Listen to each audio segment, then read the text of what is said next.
John chapter 11, verses 45 to 54. I'll leave that up there for you for a little bit so that you are able to find your way there. John 11, 45 to 54. As I was thinking about this morning, I began wondering about an earlier version of myself, my high school self. And I kind of thought something along this lines, like how many times in high school did I kind of start a night with my friends planning on one thing, and then almost like universally things ending up in an objectively worse spot by the end of the night, right? Like as I was with my friends, we had certain plans that we were kind of considering, things that we were going to do, and this is what happens when you get teenage boys together and don't give them any supervision, is that things always end up in an objectively worse spot. So I've confession for you all. I TP'd houses one time. One time when I was a kid. All I needed to do was one time because I had an incredibly strong conscience also as a teenager.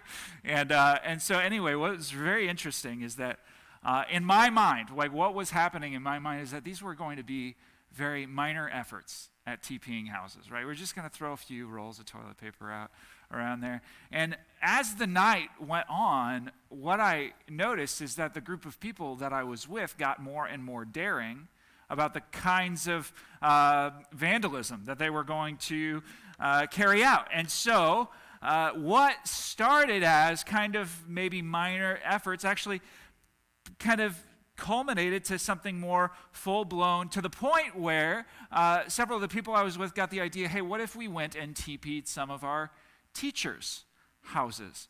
And one of my teachers, because of this particular group of people who liked to go in TP houses, one of my teachers actually got like this full-blown security system on his yard because this happened so often. And now you start to understand why his house got TP'd, right? So anyway, this thing progressed throughout the night. It started, and then we said, hey, why don't we go to our teachers' houses?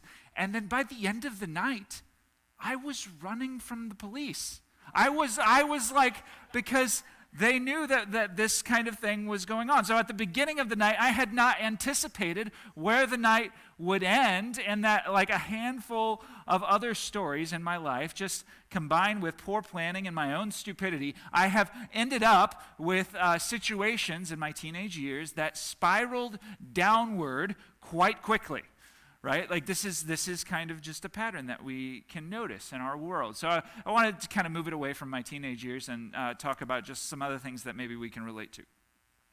In conversations that you have with other people, and maybe those conversations get heated, how quickly can it take for a heated conversation to spiral downward very quickly? Right? You're aware of this.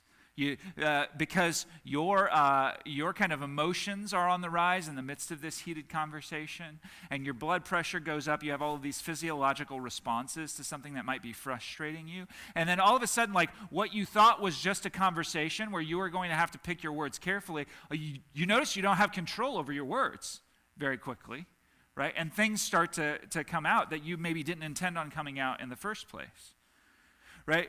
All of a sudden your voice is raising, your heart is beating, you're on the verge of saying something that could actually permanently damage the relationship.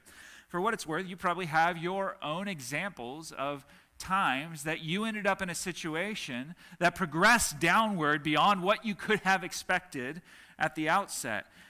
And this is kind of the nature of the world that we live in, right? Because what you have in this world is you have human nature, and this world contained with human beings who have human nature inside of it, this is not only a place that has brokenness in it, but the nature of the people who live in this world actually fuel the brokenness that exists, right? We intensify the brokenness. We kind of provide the kindling that makes the fire get out of control. So in John 11, we're processing today this series called This Is life. So in John chapters 10 and 11, we've been working through this theme of life and what it is and how it is imparted and who leads us there, where does it come from. So in the first week, we addressed this idea of life being where he leads, where the shepherd leads, where Jesus leads, that wherever it is, we don't know exactly what the qualities of life are or what the good things are that might come from it, but we know that Jesus is going there. And he's actually the only one who's going there. So we better follow him, right? Week 2, not only does he lead us there, but that life comes from him, that somehow he has charge over life and can grant it to whomever he wills. Week 3, life given is relief from death. We talked about this last week as we looked at the story of Lazarus. How Jesus there's this reality that no one can do anything about death. Death is this thing that torments all of us, right? It is our chief enemy, created by our own step into sin and rebellion, and it plagues us. And Jesus shows up to death, and then he compassionately kind of comes and provides relief to this family who is grieving. And then he raises Lazarus from the dead. And Lazarus, for those people, was an illustration. It's an illustration of the kind of eternal life that Jesus has been promising to bring. And so this week, we're actually considering how life can come about in a world that is so prone to spiraling downward in such intense ways. Right? How is it possible that when God said, if you eat from that tree, and then if you continue to rebel from that point, like everything we do in our rebellion and in our thinking we know better than God does leads to death, right? And so if that is the world that we continue to live in, how is it that life can actually come about in this world? And that's the question that we are going to try to answer this morning. So John 11:45, it says this. It says, many of the Jews, therefore, who had come with Mary and had seen what he did, believed in him. For what it's worth, whenever John writes about the Jews, he tends to not look favorably on this crowd of people that he has called the Jews, right? Sometimes he's talking about religious leaders. Sometimes he's just talking about Jewish people. But all in all, it's people who are constantly challenging Jesus, constantly questioning and doubting him. And so there's a lot of confusion within this group of people called the Jews. But honestly, there's a lot of antagonism with them towards Jesus. And it said that many of them had started to believe. That this antagonistic group of people that is presented to us, among them are people who are starting to believe. And do you know why? Because they saw Jesus raise a guy from the dead.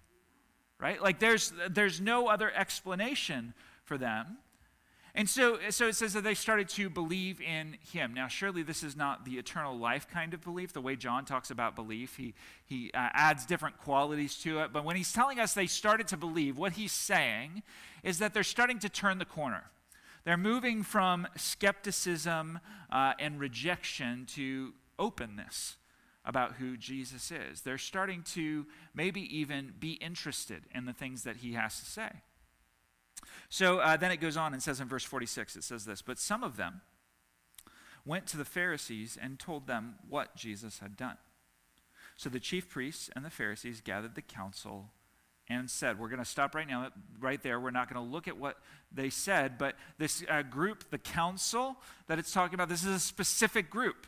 The council is the Sanhedrin. The Sanhedrin is the highest ruling body in all of Judea, right? They control all of religious life. This is the chief Jewish decision-making body. And so there are 70 members of the Sanhedrin. They're comprised of priests who are the Sadducees, and they're comprised of scribes, people who write the law, people of the text, right? That's the Pharisees. And so there's a combination of Sadducees and Pharisees in the Sanhedrin. And then 71, so there's 70 of them, but then number 71 is the chief priest. He was kind of like the tiebreaker, right? He comes along and when they all have to vote on something or make a decision together, he's the one who kind of provides the edge in one direction or the other.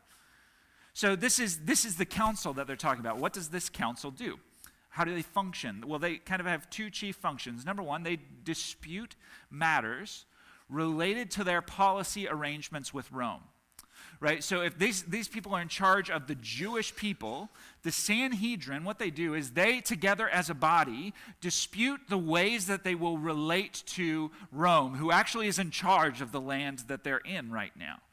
So they dispute about that, and then they also do something else. They establish policy concerning religious life, right? Which, for what it's worth, in Jewish society was a much bigger part of life than we might consider religious life to be today. Religious life was, in fact, everything. If you were excluded from religious life, you could not buy anything, you could not sell anything, you could not walk peaceably in the streets of Jerusalem if you were not included in religious life. And so this is what they did. This is how they functioned. And about this time, as they're together, what has happened is that talk of and the popularity of Jesus has kind of blown up. In fact, you could say that Jesus has gone viral at this point, right? He has become very popular to the point where, so he raised a guy from the dead, right? That's one of the reasons why he's so popular. But people are listening more and more to the things that Jesus has to say. And so this group, this highest ruling body, is now at the point where he has gotten so popular that we actually have to talk about him. And so the people who come to present this information to the Sanhedrin, they're presented to us as a contrast with those who believe. So there are those who believe, and then there are those who are coming to kind of turn Jesus in. And so this is what this highest ruling body, these are the kinds of things they say here. It says, what are we to do? They said, what do we do about this? For this man performs many signs. So I want you to notice, as they are talking about Jesus, when they say this man performs many signs, notice that they don't question or doubt the veracity of his signs. They don't doubt whether or not they happened. Right? That's not happening. Nobody is here disputing, well, I don't think he really did that for this, and this reason. Nobody says any of that. It doesn't even come up in their conversation. Right? So none of this is a question of whether or not Jesus is right in what he does. None of what they talk about here is meant to investigate Jesus, to discover if he is who he says he is. In fact, based on what we see here, they have no reason to doubt the miracles, no reason to think that they are fake or made up. They have no reason to doubt Jesus' power or authority. Jesus has given them, in fact, all the reason in the world, but that's not what they're talking about right now. The sad reality is whether or not, whether or not those things are true, whether or not Jesus is who he says he is, whether or not he actually performed these signs. For these people, those questions do not matter.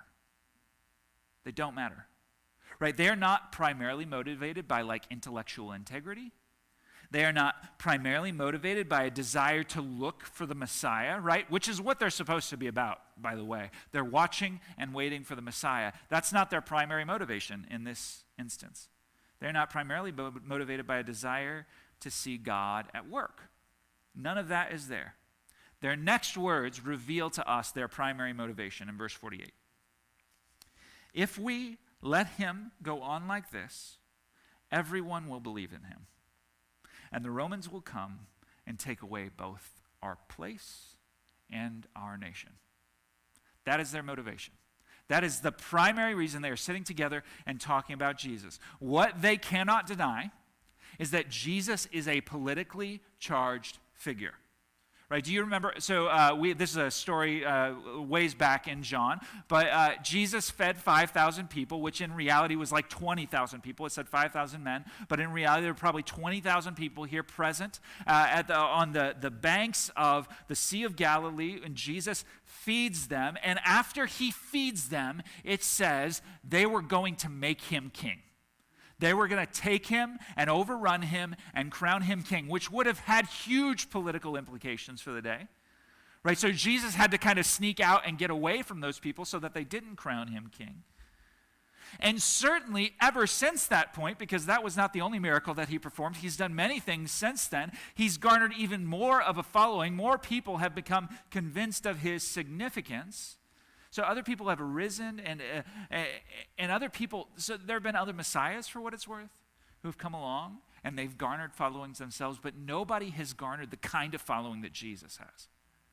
Right? So he's gathered a lot of people, And certainly, even if there were other messiahs, they would not have garnered the kind of people and the way that they did in such outright opposition to the religious leaders. Like, they would not have opposed the religious leaders the way Jesus is doing. And all of those people who are going after him, at least the Pharisees and the Sadducees, the Sanhedrin, they're under the impression that they believe that he is Messiah, that he is the Christ, that he is the promised one. So, because, and there's this reality, the Jews of the day misunderstood the role of Messiah. Who is Messiah? Right? In their mind, his primary role is he has come to be a military leader. He has come to kick out the Romans and give us our land back. That's the primary thing that he came for. But what's interesting in Scripture is that the primary role of Messiah is a reconciler of people to God. Right? Like, that's his function. He is coming first to help the people go. These people will say, this is my God, and God will say, this is my people, right? To bring the two back together. But they treat him like he's a military leader. So this is their concern. The concern of the Sanhedrin. As they watch these people be amassed and watch people start to call him Messiah. They think if enough people follow Messiah, that they will have an uprising in Rome. That it will disrupt Rome. In the middle of what is called the Pax Romana, which is the peace of Rome, it is the longest period of peace in known history. It lasted 200 years within the nation of the massive empire of Rome. There's no warring within this space. People are at peace with one another. And for an uprising to occur in Judea, that would make them responsible for disrupting this Pax Romana, which would mean a lot of things because Caesar would not be very pleased with Judea being the place that disrupts this peace. Right? So the consequences are, as they think about the Romans coming in and doing these things, the consequences are they'll come and take away our place. When they say our place, they're talking about our position, the place of authority that we have, the role that we've been given to lead these people in this place. And there's a special arrangement between the Jews and the Romans in a way that there's not an arrangement in any other part of Rome. There's this arrangement that you will let us practice our religion and our way of life in this place, and we'll pay taxes to you. And our leaders will work together with your leaders and kind of make sure that things stay in order in this place. That's the arrangement that Judea has with Rome. When they're saying they're going to come and take away our place, we will not be treated special anymore. We will not have this special arrangement with Rome. And then the next piece, it says they'll come and take away our nation. The existence of the nation was what the Israelites were all about. We have this nation, we have this land, we're trying to establish ourselves. So what's key to notice here? Behind this entire conversation is fear. Fear. They're going to take something away from us. These people, as they're talking, they're afraid of losing their influence. They're afraid of disrupting Rome and making Rome mad at them. They're afraid of being kicked out of their land. They are so afraid that even if Messiah came, they could not afford to jeopardize the arrangement that they have right now. So I would just give us a warning this morning as we talk about downward spirals. The warning is this: unchecked fear lends great fuel to a downward spiral. Unchecked fear lends great fuel to a downward spiral. That is the case right here. Their fear is overwhelming them because they recognize that if Jesus actually achieves getting the following that he seems to be gathering, it could massively disrupt things for this arrangement that the Jews have with the Romans. So evil is always looking for something to capitalize on and make its move. And all of these guys are seized with fear, and what we're going to see is that evil is actually going to make its move in this instance. Verse 49 says this: but one of them, Caiaphas, who was high priest that year. Let's talk about Caiaphas. First it says that year. He's not just saying that single year, but more just saying that fateful year, right? Caiaphas happened to be high priest that fateful year. Why do I make mention of how long it was that Caiaphas was high priest? Well, it's important because Caiaphas was actually high priest for 18 years, which is an impressive number of years to be high priest. Right? Most people are high priests like 1, 2, 3 years. Caiaphas stays in for 18 years, which tells us something about Caiaphas. He is willing to play whatever game the Romans want him to play in order to stay in this place. Right? He plays the game with the Romans, and they keep him in power. That's what that tells us about Caiaphas. So Caiaphas is here, and the role of a high priest in the first century Roman-occupied Judea was as much a political position as anything else. And so his staying power says something about his ability to appease Caesar. So that's who Caiaphas is, and this is what Caiaphas said to them. He says, "You know nothing at all." Isn't that like a word of encouragement from him, right? You know nothing at all. It has the nature of like an emotional outburst to it, kind of like you're in the middle of a conversation and you say something like, "You don't know what you're talking about," right? That's what he says. "Nor do you understand that it is better for you that one man should die for the people, not that the whole nation should perish." This is what Caiaphas says. He says, "You're worried when we have nothing to worry about," right? This problem is easily solved. We will make arrangements for his death, right? That's how we're going to take care of this. Like you are all concerned about what's going on. You don't have to be concerned. All you need to do is simply end his life. So notice what has happened with this meeting of the Sanhedrin. This has moved from kind of a more formal meeting. You might think of like a business meeting or something like that. This has moved from that category into more of like a backroom conspiracy kind of situation. Like this is the most culturally influential group of people in Jerusalem. What that means is that everybody's at the table has some kind of network. They have some set of resources. They have a set of skills. Like everybody has their own kind of tools that they're bringing to the table.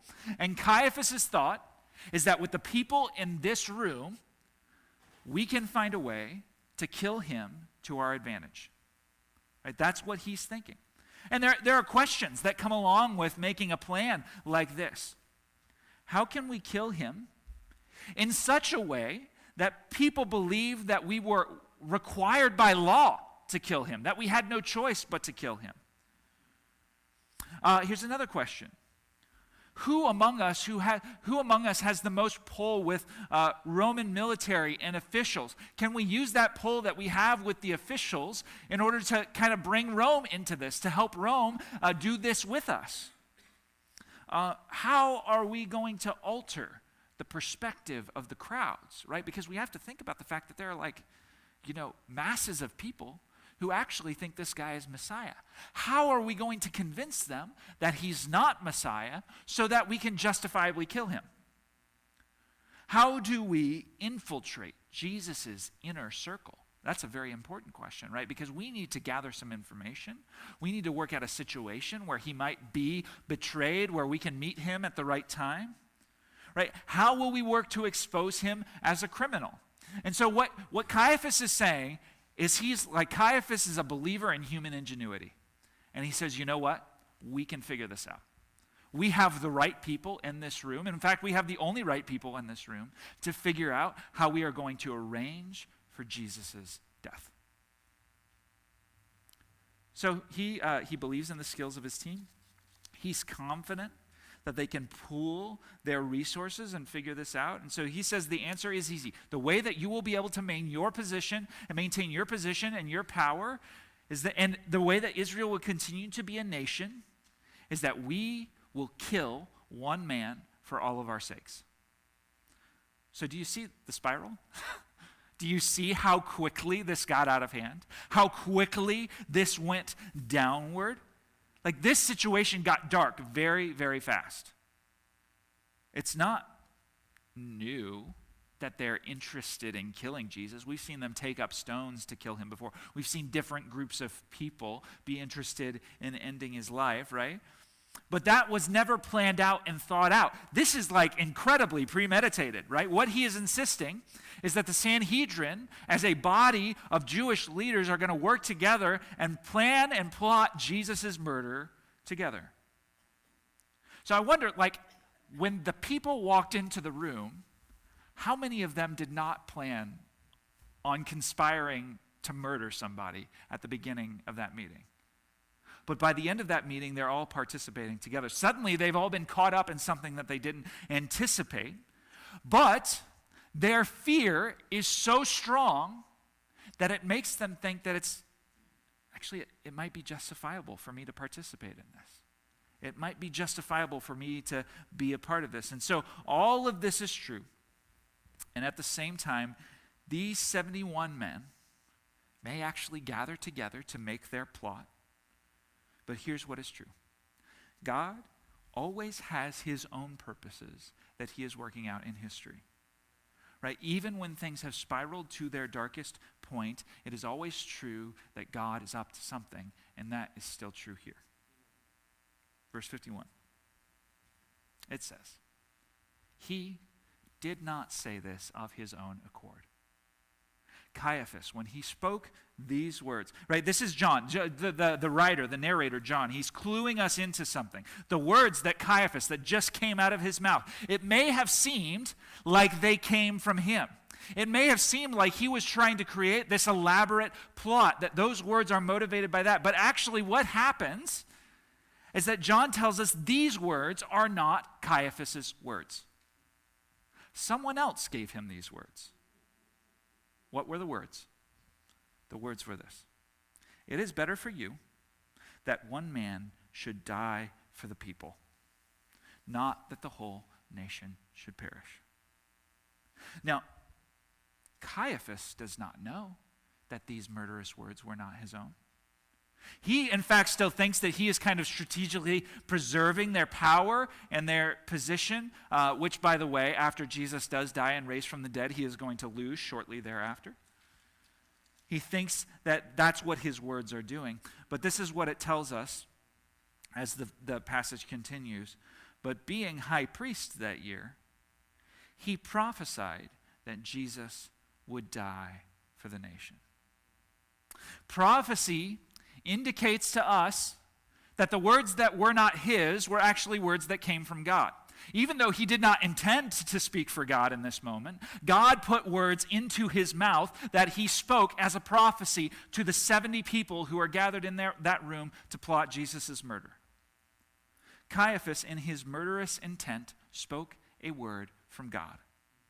It is better for you that one man should die for the people, not that the whole nation should perish.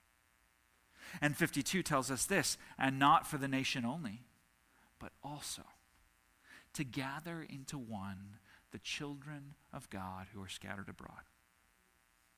In speaking of an evil plot to kill Jesus, Caiaphas unknowingly speaks words related to how God plans on freeing people from their perishing.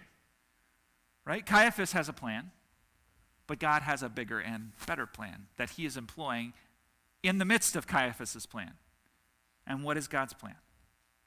That through the murder of Jesus, who is God in the flesh, God would grant life to those who formerly could only look forward to death.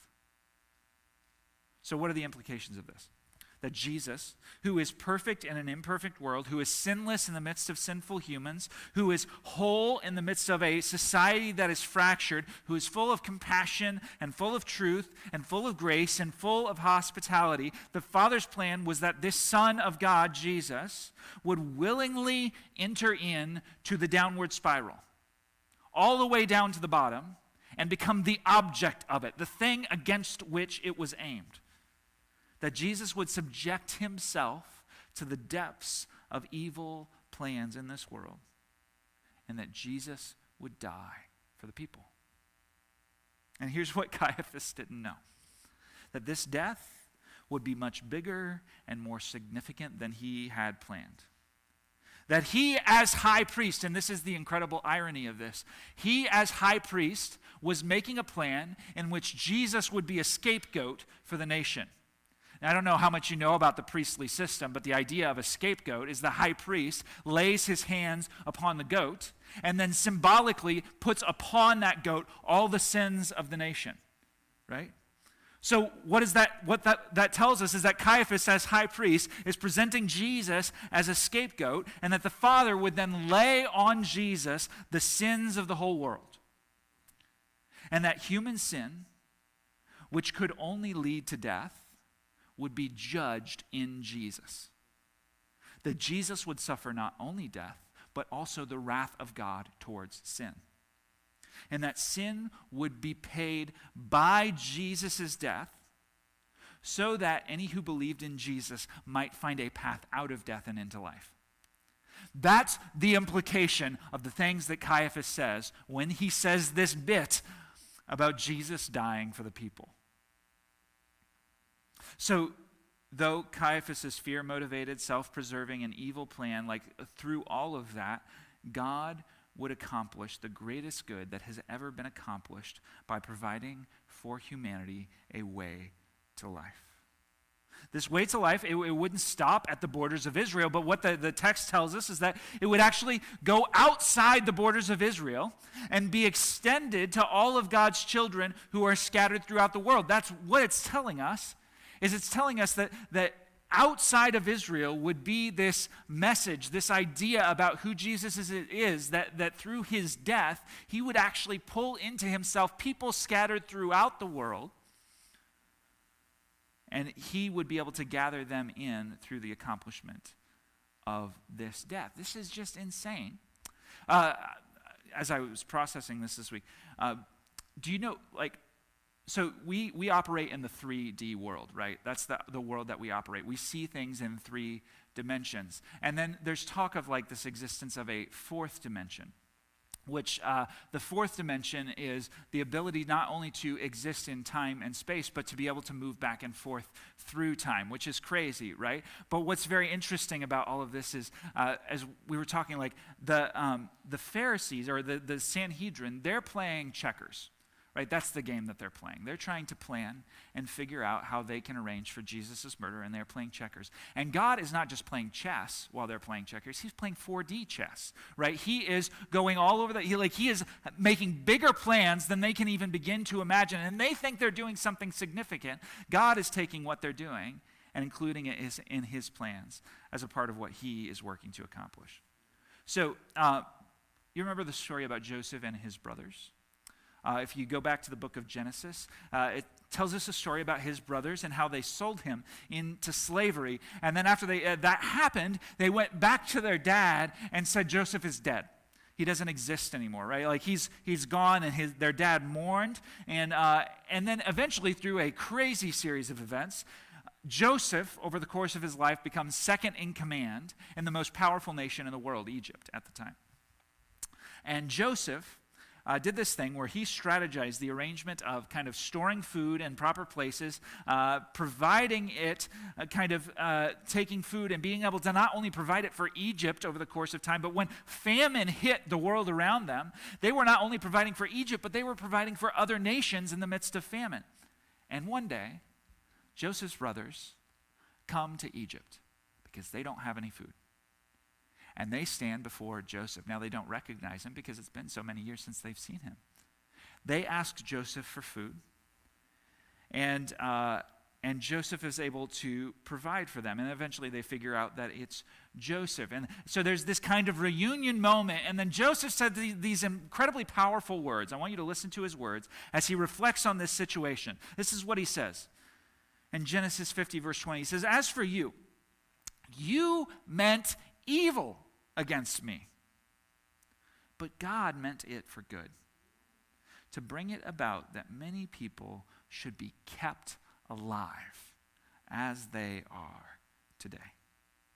Right? In all of this, God shows the power of his goodness. Right? That he can take the most evil of plans and use them to actually bring about good. That he can take the depths of human brokenness, because honestly, that's pretty much what we have to work with on our end. And he uses that to bring about a good that we cannot use. This is how God works. He brings light out of darkness. He brings life out of death. He brings redemption out of brokenness. And the same is true in this story this morning. So if we could kind of encapsulate the whole of this story, the main point would be this. Evil's plan for Jesus' death was God's plan to bring life. Evil's plan for Jesus' death was God's plan to bring life. So verse 53, it says this. So from that day on, they made plans to put him to death. And verse 54 says, Jesus therefore no longer walked openly among the Jews, but went from there to the region near the wilderness to a town called Ephraim. And there he stayed with the disciples. What's very interesting is we talked about that Joseph story.